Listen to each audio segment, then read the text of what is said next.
4 ദിവസത്തെ സന്ദർശനത്തിനായാണ് കഴിഞ്ഞ ദിവസം ദ്രൗപദി മുർമു കേരളത്തിൽ എത്തിയത്. ഇന്ന് പ്രധാനപ്പെട്ട പദ്ധതി യാത്ര എന്നത് ശബരിമലയിലേക്കാണ്.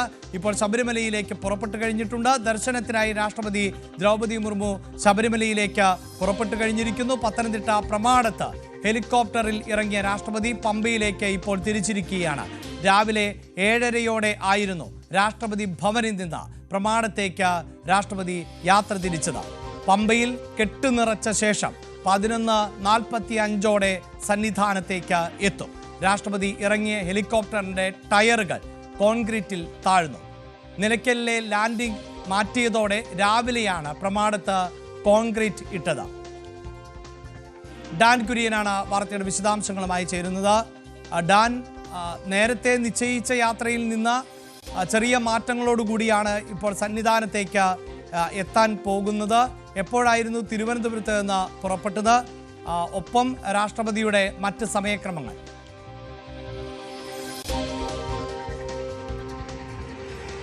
അഭിലാഷ, രാജ്ഭവനിൽ നിന്ന് 9 മണിക്ക് ശേഷം മാത്രമേ രാഷ്ട്രപതി ദ്രൗപദി മുർമു ഈ ശബരിമല ദർശനത്തിനായി പോകാനായി ഇറങ്ങുകയുള്ളൂ എന്ന വിവരമായിരുന്നു ആദ്യം ഉണ്ടായിരുന്നത്. പക്ഷേ അതിനേക്കാൾ വളരെ നേരത്തെ, ഏതാണ്ട് 7:30 ശേഷം തന്നെ എയർഫോഴ്സിന്റെ ടെക്നിക്കൽ ഏരിയയിലേക്ക്, ശംഖുമുഖത്തെ ടെക്നിക്കൽ ഏരിയയിലേക്ക് എത്തുകയും അവിടെ നിന്ന് ഹെലികോപ്റ്റർ മാർഗം നേരത്തെ നിശ്ചയിച്ചിരുന്ന നിലയ്ക്കലിന് പകരം പ്രമാടത്തെ ഇൻഡോർ സ്റ്റേഡിയത്തിൽ അവിടെ രാഷ്ട്രപതി ഹെലികോപ്റ്ററിൽ ഇറങ്ങുകയായിരുന്നു. അതിനുശേഷം മന്ത്രി VN വാസവൻ ഉൾപ്പെടെയുള്ളവർ, ജില്ലാ കളക്ടർ, ജില്ലാ പോലീസ് മേധാവി ഉൾപ്പെടെയുള്ളവർ ചേർന്ന് രാഷ്ട്രപതിയെ സ്വീകരിച്ചു. Antony MP, KU Janeesh Kumar MLA ഉൾപ്പെടെയുള്ളവർക്ക് അവിടെ ഉണ്ടായിരുന്നു, പ്രമാടം ഗ്രൌണ്ടിലുണ്ടായിരുന്നു.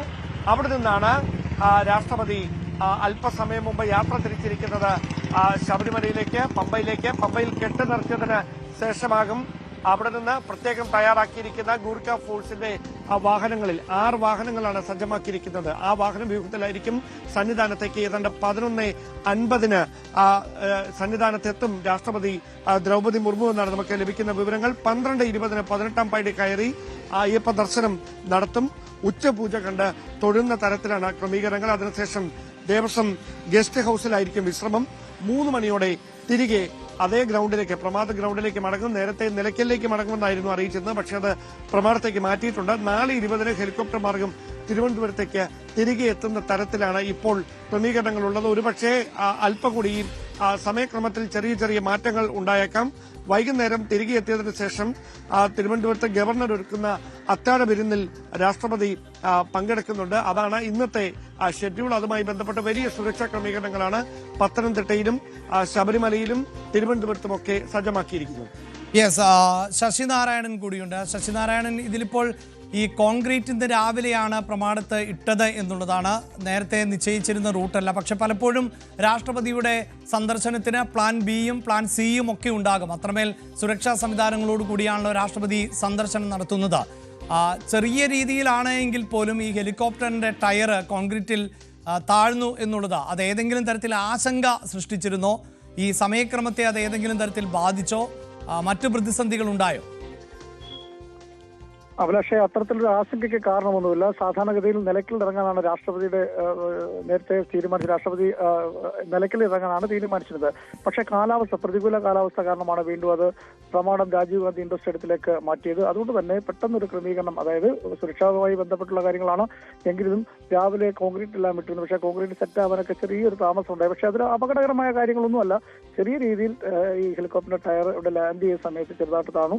ആ സമയത്താണ് ഈ സുരക്ഷാ ഉദ്യോഗസ്ഥർ, അതായത് പോലീസും ഫയർഫോഴ്സും അടങ്ങുന്ന സംഘം രാഷ്ട്രപതി ഇറങ്ങിയതിനു ശേഷമാണ് ജസ്റ്റ് ഒന്ന് ഇത് തള്ളി നീക്കുന്ന ഒരു സാഹചര്യമുണ്ട്. തള്ളി ഹെലികോപ്റ്റർ ഒന്ന് നീക്കുന്നതിന്റെ ഒരു സാഹചര്യമുണ്ട്. പക്ഷെ അതൊരു വലിയ അപകടകരമായ കാര്യമല്ല. പക്ഷെ അത്തരം ഒരു കാര്യം അടിയന്തര ഘട്ടത്തിൽ ചെയ്തുകൊണ്ടുള്ള ഒരു ചെറിയ പ്രശ്നമായി വേണം നമുക്കത് കാണാം. പക്ഷെ സുരക്ഷാ വീഴ്ചയെന്ന് പറയാനും പറ്റും. അത്തരത്തിലാണ് അത് ഉണ്ടായിട്ടുള്ളത്. കാരണം നിലയ്ക്കലിൽ രാഷ്ട്രപതി ഇറങ്ങും എന്നുള്ള കാരണത്തിൽ അവിടെ പൂർണ്ണമായെല്ലാം സജ്ജീകരിക്കും. രണ്ടാമത് പ്രമാണത്തിൽ ഇതിലുള്ള ക്രമീകരണം ഉണ്ടായത്. പക്ഷേ ഈ ഒരു കാര്യത്തിൽ ഒരു ചെറിയ കാലതാമസം ഉണ്ടായിട്ടുണ്ട് എന്നുള്ള കാര്യമാണ് നമുക്ക് മനസ്സിലാക്കാൻ കഴിയുന്നത്. കാരണം ഇത്തരമൊരു സൗകര്യത്തിൽ നമ്മൾ നേരത്തെ സൂചിപ്പിച്ച പ്ലാൻ എയും ബിയും ഒക്കെ ഉണ്ടാവണം. അത് സജ്ജമാക്കിയിരിക്കണം എന്നുള്ള കാര്യമുണ്ട്. അത്തരത്തിൽ സുരക്ഷയെ സംബന്ധിച്ച് രാഷ്ട്രപതിയാണ് വരുന്നത്. അക്കാര്യത്തിൽ നേരത്തെ തന്നെ ക്രമീകരിക്കേണ്ടതായിരുന്നു. പക്ഷേ പെട്ടെന്ന് മാറ്റിയത് കൊണ്ട് ഇങ്ങനെ സംഭവിച്ചു എന്നുള്ള കാര്യമാണ് നമുക്ക് അറിയാൻ കഴിയുന്നത്. അതൊരു അപകടമോ മറ്റു കാര്യങ്ങളോ താമസമോ മറ്റു കാര്യങ്ങളൊന്നും അല്ല. പക്ഷേ ഈ കോൺക്രീറ്റ് സെറ്റ് ആവുന്നതിന് മുമ്പ് ഹെലികോപ്റ്റർ വന്ന് അവിടെ രാവിലെ ഇറങ്ങി അത് ചെറിയ രീതിയിൽ ടയർ താഴ്ന്നൊരു സാരിയോടെ തള്ളി മാറ്റിയെന്നുള്ളത് മറ്റ് അപകടങ്ങളോ മറ്റു കാര്യങ്ങളോ ഒന്നും ഉണ്ടായിട്ടില്ല.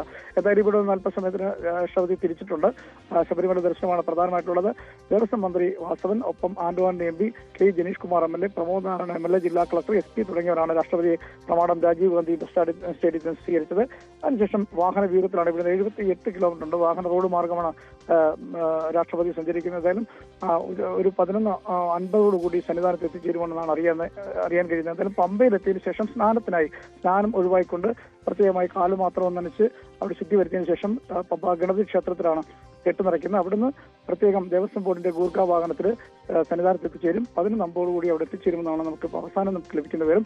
അവിടെ ദർശനം നടത്തിയതിനു ശേഷം റെസ്റ്റ് ഹൗസിൽ വിശ്രമിച്ച ശേഷമായിരിക്കും തിരികെ വീണ്ടും പ്രമാണത്തെത്തി മടങ്ങുക. ഒരുപക്ഷെ കാലാവസ്ഥ അനുകൂലമാക്കി ഒരുപക്ഷെ നിലയ്ക്കലിൽ നിന്നും തിരിച്ചു പോകാൻ സാധ്യതയുണ്ട്. പക്ഷേ എന്താണെന്നുള്ള കാര്യം കൃത്യമായി നമുക്ക് ഈ കാര്യത്തിൽ അറിയില്ല. പക്ഷേ ഇവിടെ രണ്ട് സ്ഥലവും, നിലയ്ക്കലും അതുപോലെ തന്നെ പ്രമാണത്തും വേണ്ട ക്രമീകരണങ്ങളെല്ലാം സുരക്ഷാ സംവിധാനങ്ങളെല്ലാം ഏർപ്പെടുത്തിയിട്ടുണ്ട്. ദർശനത്തിന് ഇന്ന് തീർത്ഥാടകർക്ക് നിയന്ത്രണമുണ്ട്. സന്നിധാനത്ത് വലിയ സുരക്ഷയാണ്. 2-3 ദിവസമായി ഈ സ്പെഷ്യൽ സുരക്ഷ, പോലീസിന്റെ സുരക്ഷയാണ്. റോഡും ഒക്കെ ഗതാഗതത്തിനൊക്കെ നിയന്ത്രണമുണ്ട്. ജില്ലയിൽ നിന്ന് അവധി കൂടി പ്രഖ്യാപിച്ചിരിക്കുന്ന മഞ്ഞ അലർട്ടാണ് ജില്ലയിൽ പ്രഖ്യാപിച്ചത്. കാലാവസ്ഥയുമായി ബന്ധപ്പെട്ട് മഞ്ഞ അലർട്ട് പ്രഖ്യാപിച്ചതുകൊണ്ട് തന്നെ ജില്ലയിൽ ഇന്ന് വിദ്യാഭ്യാസ സ്ഥാപനങ്ങൾ അവധി പ്രഖ്യാപിച്ചു. ആ തിരക്കുകളെല്ലാം ഒഴിവാക്കി കനത്ത സുരക്ഷയിലാണ് രാഷ്ട്രപതിയുടെ സന്ദർശനം എന്ന് പറയാം.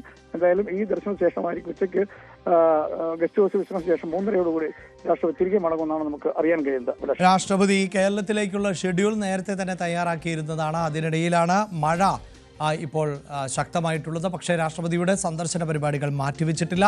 ശബരിമലയിലേക്ക് സന്നിധാനത്തേക്ക് രാഷ്ട്രപതി എത്തുകയാണ്. ഏതാണ്ട് 11:50 ദർശനം നടത്താൻ സാധിക്കും എന്ന തരത്തിലുള്ള ഒരു സമയക്രമീകരണമാണ് ഇപ്പോൾ നടത്തിയിട്ടുള്ളത്. ഡാൻ കൂടി ചേരുന്നുണ്ട്. ഡാൻ, ഇന്നിപ്പോൾ ഈ ദർശനം തന്നെയാണ്. അത് സ്വാഭാവികമായും വലിയ തോതിൽ നമുക്കറിയാം ശബരിമല എന്നത് നിലവിൽ തന്നെ ഇന്ത്യയിലെ പ്രധാനപ്പെട്ട ക്ഷേത്രങ്ങളിലൊന്നാണ്. എങ്കിൽ പോലും ഈ ദർശനത്തോടുകൂടി ഉത്തരേന്ത്യയിലടക്കം കൂടുതൽ ശ്രദ്ധ വരുന്ന, വാർത്താ പ്രാധാന്യം വരുന്ന ഒരു സാഹചര്യമാണ് ഉണ്ടാകുന്നത്.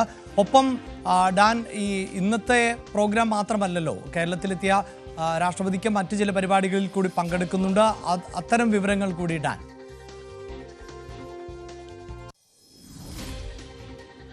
അതായത് നാളെ രാവിലെയാകും മുൻ രാഷ്ട്രപതി KR നാരായണന്റെ പ്രതിമ അനാച്ഛാദനം ചെയ്യുക. അതിനുശേഷം 11:55 വർക്കലയിലേക്ക് ഹെലികോപ്റ്ററിൽ പുറപ്പെടും. തുടർന്ന് 12:50 ശിവഗിരിയിൽ ശ്രീനാരായണ ഗുരു സമാധി ശതാബ്ദി ആചരണ ചടങ്ങിൽ മുഖ്യാതിഥിയായി രാഷ്ട്രപതി ദ്രൌപദി മുർമു പങ്കെടുക്കും. പിന്നീട് 3:50 കോട്ടയത്ത് പാല സെന്റ് തോമസ് കോളേജ് ഗ്രൌണ്ടിൽ ഹെലികോപ്റ്ററിലെത്തും. അവിടെ നിന്ന് 4:15 കോളേജിന്റെ പ്ലാറ്റിനം ജൂബിലി സമാപന ഉദ്ഘാടനം ചെയ്യുക നാളെ വൈകുന്നേരം.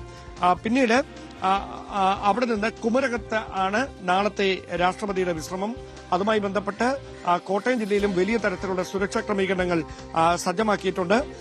അതിനുശേഷം തൊട്ടടുത്ത ദിവസം എറണാകുളത്ത് സെന്റ് തെരേസസ് കോളേജ് ശതാബ്ദി ആഘോഷത്തിൽ പങ്കെടുക്കും. പിന്നീട് ബോൾഗാട്ടി പാലസിൽ ആയിരിക്കും വിശ്രമം. വൈകുന്നേരം 3:45 നാവികസേനയുടെ വിമാനത്താവളത്തിൽ നിന്നും ഹെലികോപ്റ്ററിൽ കൊച്ചി രാജ്യാന്തര വിമാനത്താവളത്തിലെത്തി 4:15 പ്രത്യേക വിമാനത്തിൽ ദില്ലിക്ക് മടങ്ങുന്ന തരത്തിലാണ് ക്രമീകരണങ്ങൾ സജ്ജമാക്കിയിരിക്കുന്നത്. 24 ആയിരിക്കും, 24-ാം തീയതി വൈകുന്നേരമാകും കേരള സന്ദർശനം പൂർത്തിയാക്കിയ ശേഷം രാഷ്ട്രപതി ദ്രൌപദി മുർമു ഡൽഹിയിലേക്ക് തിരികെ മടങ്ങുക. ഇതാണ് രാഷ്ട്രപതിയുടെ കേരള സന്ദർശനത്തിൽ തിരക്കിട്ട പരിപാടികൾ എന്ന് തന്നെ പറയാം. വളരെ തിരക്ക് പിടിച്ച ഷെഡ്യൂൾ തന്നെയാണ് രാഷ്ട്രപതിക്കുള്ളത്. അതിൽ ഇന്ന് ശബരിമല ദർശനം എന്നത് തന്നെയാണ് ഏറ്റവും പ്രധാനപ്പെട്ടത്. ശബരിമലയിലേക്ക് പുറപ്പെട്ടു കഴിഞ്ഞിട്ടുണ്ട്. സമയക്രമം പാലിക്കാൻ ഇപ്പോൾ സാധിച്ചിട്ടുണ്ട്. പ്രതികൂലമായ കാലാവസ്ഥയാണ് എങ്കിൽ പോലും ക്രമീകരണങ്ങളെല്ലാം വളരെ സജ്ജമാണ് എന്ന് തന്നെ പറയാം.